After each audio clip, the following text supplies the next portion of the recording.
Welcome friends. வாங்க இன்றைக்கி நம்ம மார்னிங் டு ஈவினிங் ரொட்டீன் தாங்க பார்க்க போகிறோம். சூப்பரான இந்த சமையல் ரெசிபீஸில் எப்படி பண்ணேன்னு பார்க்கலாங்க. டிஃபனும் சாப்பாடும் செய்திருந்தேன். ஈவினிங் ஒரு சின்ன ஸ்நாக்ஸை செஞ்சுருந்தாங்க. வாங்க இப்போ இந்த ருசியான டேஸ்டியான ரெசிபீஸ்லாம் எப்படி செய்யலான்னு பார்க்கலாங்க. இன்றைக்கி ரொம்ப பாத்திரம்லாம் நிறையா இருந்தது. அதெல்லாம் க்ளீன் பண்ணி கழுவிட்டு அடுப்பெல்லாம் நல்லா தொடச்சிட்டு எடுத்து வச்சேங்க. எப்போவும் ரெகுலராக இது மார்னிங் பண்ணுறது தான். அடுப்பில் பால் ஊற்றி நான் காய்ச்சிட்டேங்க. அது காயறதுக்குள்ளே நம்ம சின்னதாக ஒரு எக்ஸசைஸ் பண்ணலான்னு வந்துட்டேங்க. எனக்கு ஒரு கால் முட்டி வலி மட்டும் ரொம்ப நாளாக இருந்ததுங்க. அதனால் நான் சின்ன எக்ஸசைஸு டெய்லி பண்ணுவேன். ஒரு 10லேருந்து ஒரு 15 நிமிஷம் வரைக்கும் இந்த பொருள்லாம் பண்ணுறதுங்க. ஃபிசியோதெரபிஸ்ட்டு போயிட்டு நான் இதை கற்றுட்டேங்க. இப்போ நல்லா ரிலீஃபாகவும் இருக்குது. டெய்லி இது ரெகுலராக நான் பண்ணிகிட்ருக்கிறேன்.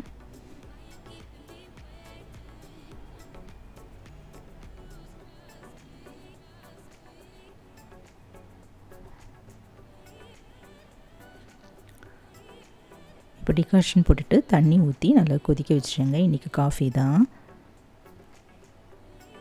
இது வந்து நான் ஒரு 6 மாதத்துக்கு முன்னாடியே வாங்கியிருந்தேன். டிஷ் வாஷருங்க. Table top dish washer. நல்ல பாத்திரம்லாம் நல்லா கழுவி கொடுக்குதுங்க. நம்மளுக்கு ரொம்ப நிறைய பாத்திரங்கள் இருந்ததுன்னா இதில் பாதி போட்டுட்டு நான் பாதி விளக்கிடுவேன். இதில் ஒன்லி ஸ்டீல் பாத்திரம் மட்டும்தான் போட முடியும். அலுமினியம் இதில் போட முடியாது.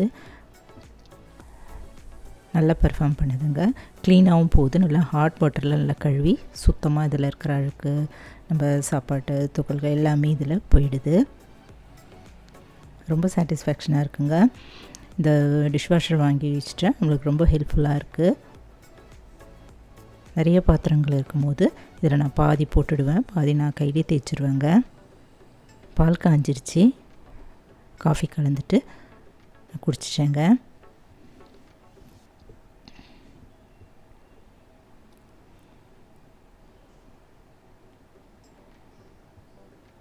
கொஞ்ச நேரம் அப்படி டிவி பார்த்துட்டு அதுக்கப்புறம் தான் மார்னிங் ரொட்டீன்லாம் ஆரம்பிக்கிறது. கொஞ்சம் ரிலாக்ஸ்டாக இருந்துட்டு அப்புறம் ஆரம்பிக்கிறேங்க. ஒரு 2 தக்காளி, ஒரு வெங்காயம், பச்சை மிளகாய், இஞ்சி, கருவேப்பிலை, கொத்தமல்லி இதெல்லாம் கட் பண்ணி எடுத்து வச்சுட்டேங்க. சட்னிக்கு இதெல்லாம் நம்ம வதக்கிட்டு அரைச்சிக்கலாம்.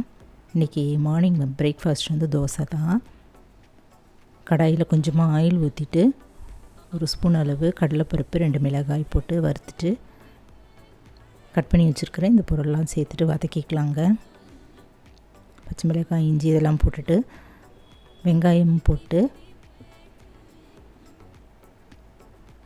கருவேப்பிலை, கொத்தமல்லி இதெல்லாம் போட்டு வதக்கிட்டு தக்காளியும் போட்டு ஒரு 5 நிமிஷம் மீடியம் ஃப்ளேமில் வச்சுட்டு வதக்கிட்டு ஆற வச்சுக்கலாம்.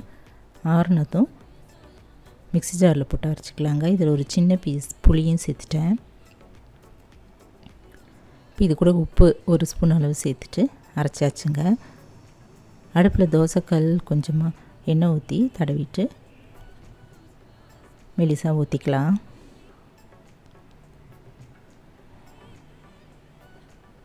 அரைச்ச இந்த சட்னிக்கு நம்ம தாளிச்சிடலாங்க. எண்ணெயில் பெருங்காயம், கடுகு, உளுத்தம்பருப்பு போட்டுட்டு இந்த சட்னியை ஊற்றிட்டு ஒரு 2 நிமிஷம் கொதிக்க விட்டுட்டு இறக்கிட்டேன். அருமையான சைட் டிஷ்ஷும் தயாராகிடுச்சுங்க. இன்றைக்கி தோசையும் இந்த தக்காளி வெங்காய சட்னி தான்.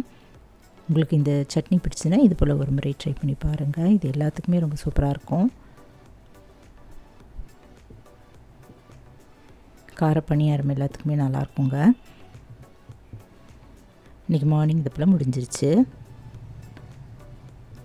பிரேக்ஃபாஸ்ட்டும் முடிஞ்சிருச்சுங்க.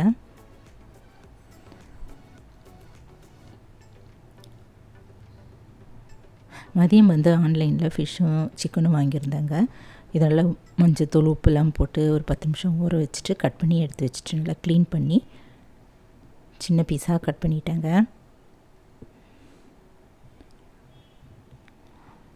இப்போ இதுக்கு மசாலாவும் நான் தயார் பண்ணி இதில் தடவி வச்சுட்டேன். ஒரு 1.5 டீஸ்பூன் அளவு இஞ்சி பூண்டு விழுது, மிளகாய்த்தூள், குழம்புத்தூள், உப்பு,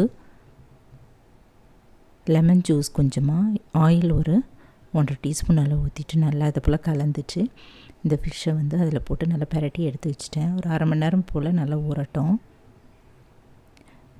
சிக்கனையும் நல்லா கழுவிட்டேங்க. மஞ்சத்தூள், உப்பு இதெல்லாம் போட்டுட்டு கழுவியாச்சு. இது வந்து லாலிபப் சிக்கனாக வாங்கியிருந்தேங்க.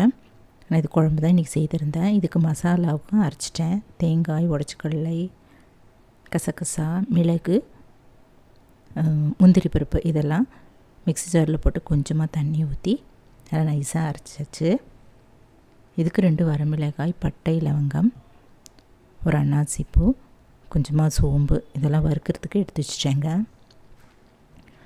2 தக்காளி, ஒரு வெங்காயம், கொஞ்சம் கருவேப்பிலை இதெல்லாம் மெலிசாக அரிஞ்சு எடுத்து வச்சுட்டேன். இன்றைக்கி செட்டிநாடு ஸ்பெஷல் சிக்கன் குழம்பு தான் செய்ய போகிறேங்க.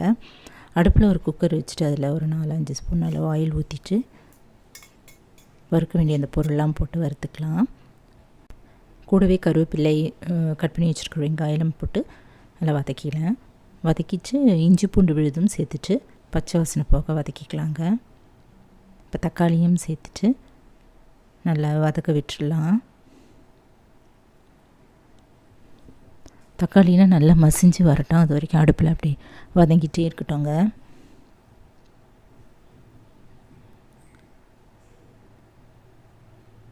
இதுவும் நல்லா வதங்கிடுச்சு. இப்போ நான் கழுவி க்ளீன் பண்ணி வச்சுருக்கிற சிக்கன் இதில் போட்டுட்டு ஒரு 2 நிமிஷம் போல் பிரட்டிட்டேன்.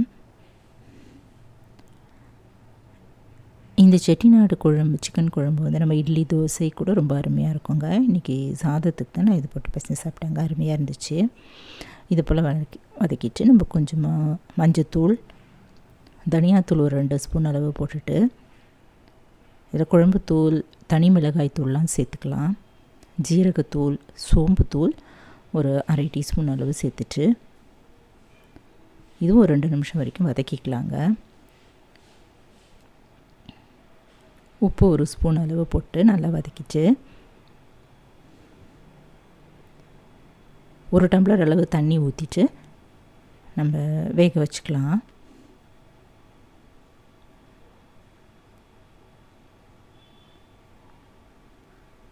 வெயிட் போட்டு ஒரு சவுண்டு வந்து இறக்கிட்டேங்க.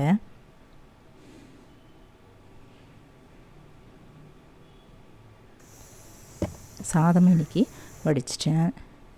இப்போ இந்த மீன் வந்து நம்ம வறுத்துக்கலாங்க. அடுப்பில் தோசைக்கல் கொஞ்சமாக ஆயில் ஊற்றிட்டு பிரட்டி வச்சுருக்கிற இந்த மீனை ஒரு 3-4 போட்டு அப்படியே வறுத்து எடுத்துடலாம். எண்ணெய் மேலே ஊற்றிட்டு கொஞ்சமாக கருவேப்பிலை கிள்ளி போட்டால் வாசமாக இருக்கும். அதனால் மேலே கருவேப்பிலையும் கிள்ளி போட்டுட்டேங்க. 2 பக்கம் அப்படியே திருப்பி போட்டு நல்லா வறுத்த பிறகு எடுத்து வச்சுருவோம். மீன் வறுவலும் ரெடி ஆகிடுச்சுங்க.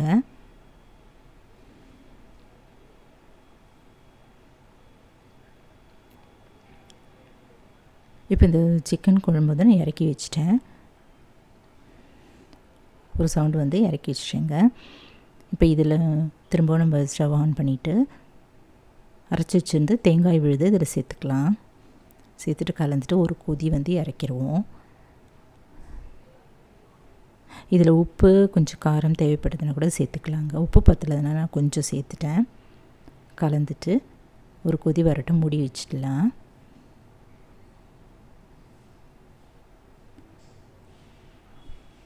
சூப்பர் டேஸ்டான செட்டிநாடு சிக்கன் குழம்பு தயாராகிடுச்சுங்க.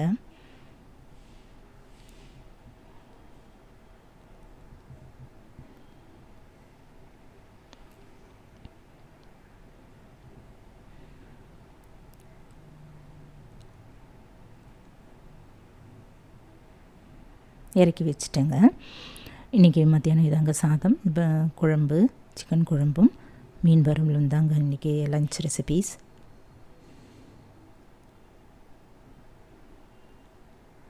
ஈவினிங் வந்து நம்ம எதனா ஒரு ஸ்நாக்ஸ் செய்யலாம் அப்படின்னு சொல்லிட்டு நினச்சிட்டே இருந்தேன். இப்போது நம்ம இட்லி மாவு அரைக்கும் போது கொஞ்சம் மாவு நான் தனியாக எடுத்து வச்சுருந்தேங்க.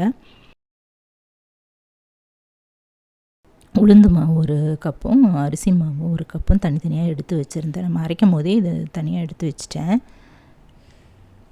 இப்போ அது ஒரு பாத்திரத்தில் 2த்தையும் ஒன்றா சேர்த்துட்டு கொஞ்சமாக ஒரு 1/4 டீஸ்பூன் அளவு உப்பு போட்டு கரைச்சி எடுத்து வச்சுட்டேங்க. இது ஒரு 4-5 மணி நேரம் புளிச்சா போதும். மூடி வச்சிடலாம். இப்போ ஒரு 2 டேபிள் ஸ்பூன் அளவு ஜவ்வரிசி ஒரு கிண்ணத்தில் போட்டு தண்ணி ஊற்றி ஒரு 2 மணி நேரம் ஊற வச்சுக்கலாம். 2 ஸ்பூன் அளவு பைத்தம்பருப்பு அதுவும் ஒரு கிண்ணத்தில் போட்டுட்டு ஒரு அரை மணி நேரம் ஊற வச்சிடலாங்க. இப்போ இதெல்லாம் நம்ம மிக்ஸி ஜாரில் ஊறினதான் அரைச்சிக்கலாங்க. நம்ம இதை மார்னிங் கூட செஞ்சு கொடுக்கலாம். நான் இது சாயந்தரமாக செய்திருந்தேங்க.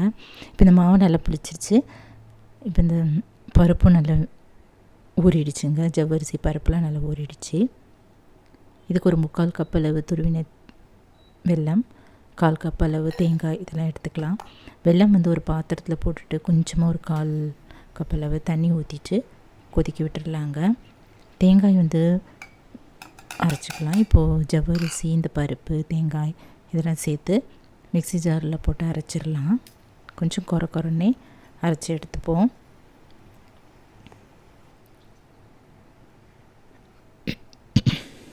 அரைச்ச விழுத இந்த இட்லி மாவு நம்ம புளிச்சு வச்சுருந்த இட்லி மாவில் போட்டுட்டு எடுத்து வச்சுருவாங்க. இப்போ இதெல்லாம் மிக்ஸ் பண்ணி தான் நம்ம ஊற்ற போகிறோம். இப்போ இந்த வெல்லமும் நல்லா கரைஞ்சிருச்சு, இறக்கி வச்சுட்டேங்க. இந்த மாவு நல்லா கரைச்சிட்டு வெல்லத்தை இதில் டைரெக்டாக ஊற்றிடுவோம். ஆறுனதும் ஊற்றிப்போம். வடிகட்டிட்டு நம்ம இதை நல்லா மிக்ஸ் பண்ணிப்போங்க.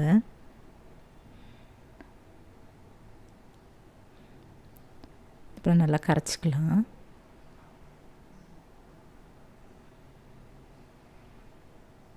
இந்த மாவு ரொம்ப புளிச்சாலும் நல்லா இருக்காது. அதனால் ஒரு 4-5 மணி நேரம் புளிச்சா போதுங்க. இட்லி மாவு மாதிரி ரொம்ப புளிக்க வைக்க வேண்டாம். இது 5 அரிசி பணியாரம்னு சொல்லுவாங்க. அடுப்பில் ஒரு குழி பணியாரக்கல் வச்சுட்டு எல்லா குழியிலையும் எண்ணெயும் நெய்யும் கலந்து ஊற்றிக்கலாங்க. ஒவ்வொரு குழியிலையும் ஊற்றிடலாம். கல் நல்லா காஞ்சதும் ஊற்றிக்கலாங்க. மூடி வச்சுட்டு நல்லா ஒரு பக்கம் நல்லா வெந்ததும் திருப்பி போட்டு இன்னொரு பக்கம் நல்லா வேக வச்சு எடுத்துடலாம். சூப்பர் டேஸ்டான 5 அரிசி பணியாரம் தயாராகிடுச்சுங்க. இது வந்து நம்ம எண்ணெயிலையும் ஊற்றி எடுக்கலாம். நான் இது இந்த குழி பணியாரக்கல்ல ஊற்றி எடுத்தேங்க. ஸ்வீட் பணியாரம் நம்ம ஈவினிங்கில் மார்னிங் கூட செய்து கொடுக்கலாங்க. சின்ன பசங்க எல்லோரும் விரும்பி சாப்பிடுவாங்க. நம்ம இட்லி மாவு அரைக்கும் போதே கொஞ்சம் மாவு இதை போல் எடுத்து வச்சுட்டா ஈவினிங் இது போல் செய்து கொடுக்கலாம்.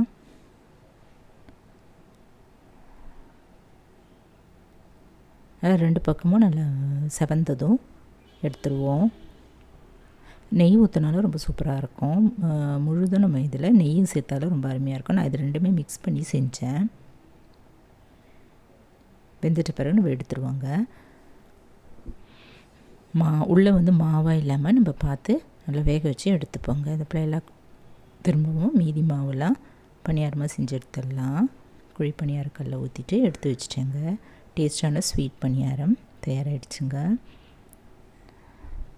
இது போல் நீங்களும் வீட்டில் ட்ரை பண்ணி பாருங்கள். நல்லா பஞ்சு போல் இவ்வளோ டேஸ்ட்டாக ரொம்ப அருமையாக இருந்ததுங்க.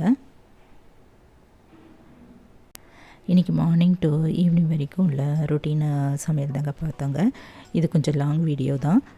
உங்களுக்கு இந்த ரெசிபிஸ்லாம் பிடிச்சிருந்தா என்னுடைய சேனலுக்கு ஒரு லைக் கொடுத்துட்டு அப்படியே ஷேர் பண்ணிக்கோங்க, கமெண்ட் பண்ணுங்கள், அப்படியே சப்ஸ்கிரைப்பும் பண்ணிக்கோங்க. தேங்க்ஸ் ஃபார் வாட்சிங். நம்ம அடுத்த வீடியோவில் பார்க்கலாம். நன்றி, வணக்கம்.